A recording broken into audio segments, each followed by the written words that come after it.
Hindi nyo po kinancel. Ma'am, kung kinancel nyo, ma'am, di papasok sa akin yan, ma'am. Sisigaw.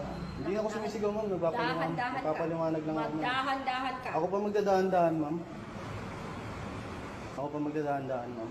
502 pesos, ma'am. Isang araw ko yan, ma'am. Magdamag ako sa kalsada, ma'am. Kung alam mo. Tawagin mo yung guard. Guard!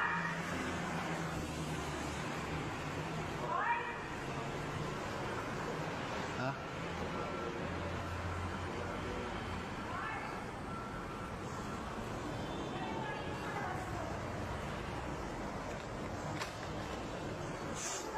Viral yan. Viral yan.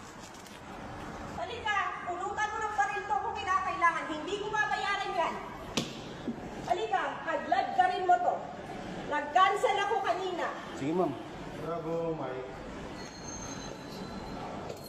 502 pesos, sir. Kailangan ko lang yung pera, sir. Wala talaga ako, sir. Kahit yung wallet ko mo, walang laman. Tingnan nyo po.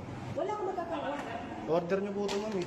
Kinancel yan. Kung kinancel po, ma'am, di po papasok sa akin ito, ma'am. Wala akong magagawa. Palag ka rin mo. Ba't ganun? Ma'am, magbabiral ka, ma'am, promise. Tandaan nyo yung mukhang to, ha? Ito, kupal yan. Kupal yan, customer na yan. Putang inang yan.